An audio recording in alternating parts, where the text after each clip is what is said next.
welcome everyone to our second episode of A Lady's Ramblings. We have a special edition today. I'm here with D. Christian Moore for Election Reaction 2012. Election. Okay, so like I said, I'm here with D. Christian Moore. He is the Chris.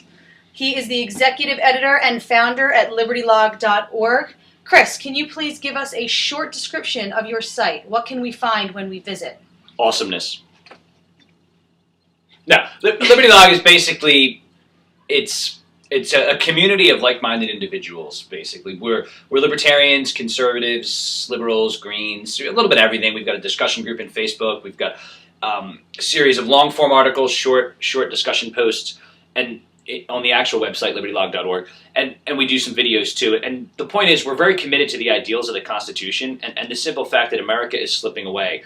Mostly because the left and the right are so focused on attacking each other that they don't even realize how far we're moving from the things the country stands for. And really, we try to discuss, to joke, to elucidate some ways to find common ground and actual solutions.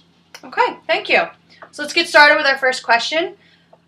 In this year's election, who did you support, Romney or Obama? Well, aside from hoping that Giuliani would come back in, that's personally where I am, is a little more socially liberal and fiscally conservative.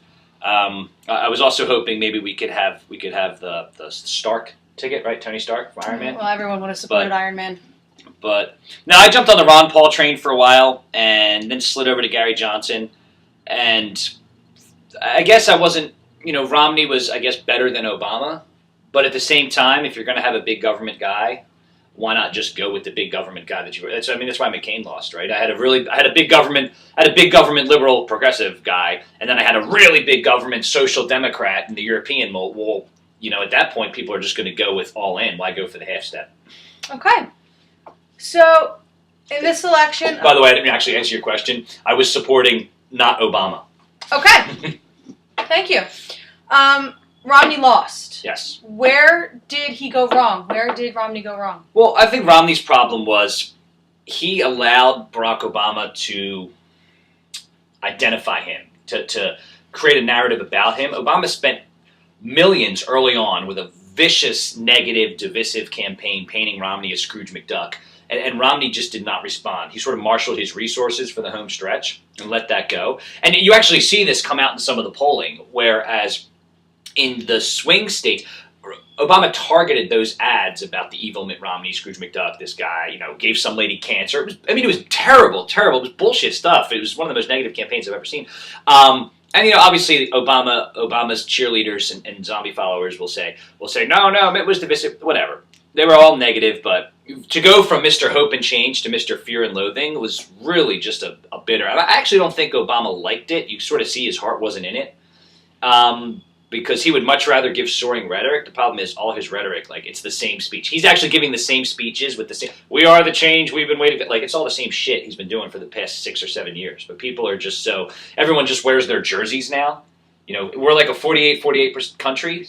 And so really, as long as you got the right letter next to your name, you've already got 30 or 40% of the vote locked up. And then it's just fighting over the edges. And that Obama was smart about. He defined Romney and then used that definition to push into the swing states. So you see in some of this, in Romney, for example, got 60, 70% of the working class white or suburbanite vote, except in the swing states. In Ohio, that percentage dropped to 27. In Virginia, that percentage dropped to 30 or 40. And so Obama was very effective as painting Romney as someone who really didn't care about the common man or about people in general, which really isn't true. By all accounts, whatever else you may think of how he made his money or what he did in business, he's by all accounts, he's a very nice man. He's very charitable. He gives a lot in his community. I know he shut down Bain Capital for a while when one of his employees' daughters was kidnapped. But really, reality doesn't matter as much in politics as the narrative you sell. And that's really the thing. You can't beat something with nothing.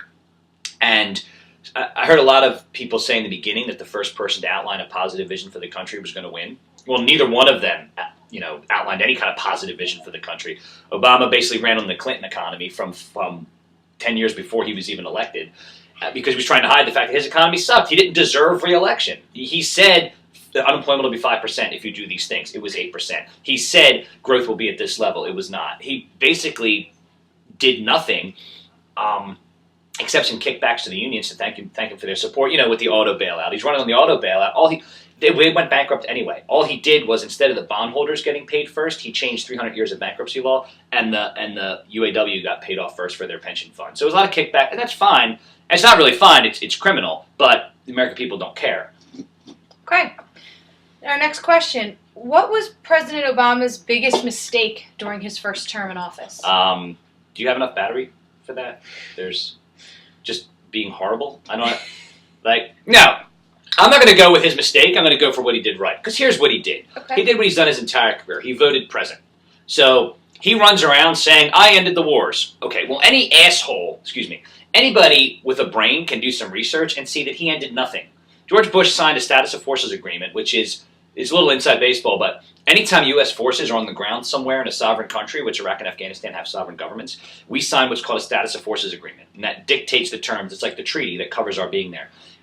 George Bush signed Status of Forces Agreements with Iraq and Afghanistan in 2007 that basically said we were out of Iraq in 2009, 10, unless another SOFA was signed, and we were basically going to be done in Afghanistan in about 2014. So Obama didn't end shit. He just didn't change the policies that Bush put into effect when he got there.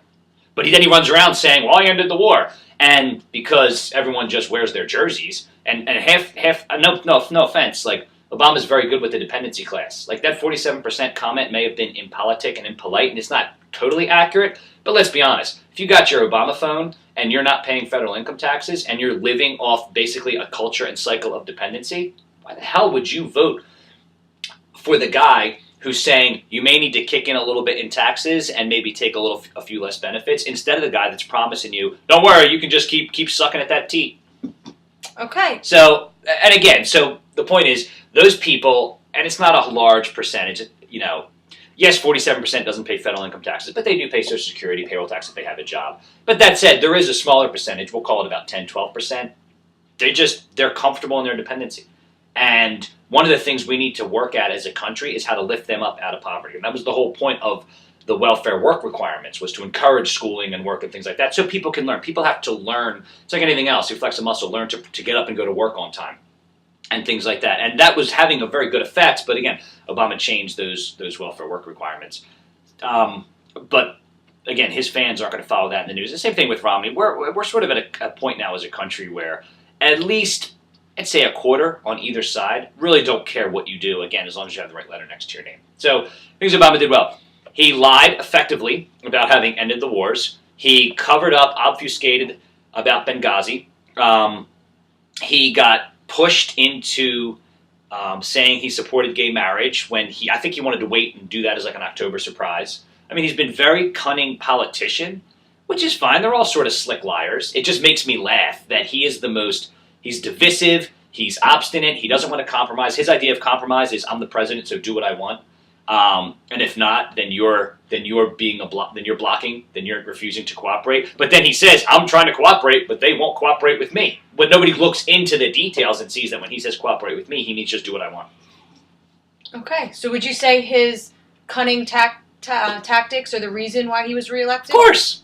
Well, that, and we don't really like to, it's one thing, I hate when people say we should be more like Europe. You want to be like Europe, look at Greece. That's where you're heading with that European social democrat thing. When the currency becomes worthless, that's what happens. Everything just goes to hell. So stock up on guns. I guess it's sort of like this. The one thing the Europeans are good at is, if you're failing, and this is why I didn't want Obama to win. He didn't deserve re-election. You look at the numbers, at the metrics. He had no economic plan. He kept saying he inherited a mess from his predecessor. What he inherited was no worse than things tons of presidents have inherited. What did FDR inherit? What did Grover Cleveland inherit? What did Ronald Reagan inherit? You know what they didn't do? They didn't spend the entire time saying, I can't do shit because I inherited a mess from my predecessor. This wasn't the worst economic... Everybody, you know what? These people piss me the hell off. They have no concept of history beyond their own birthday. So everything's the worst, the greatest, the most terrible, the most impressive. It's not. It was It was a moderately severe recession that lasted 2 or 3 quarters. There was a financial panic. Nothing that hasn't happened before, and much worse in American history. But because people are too stupid to have any historical perspective, and they have this confirmation bias where they ignore anything that may penetrate their little bubble and make them realize that there's bigger things than who's up or down in the political horse race. Like, this is a country that is dying.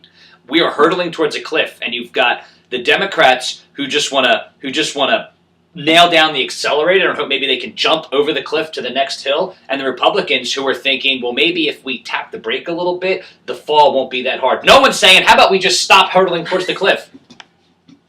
Okay. That would be the smart thing to do. Yeah.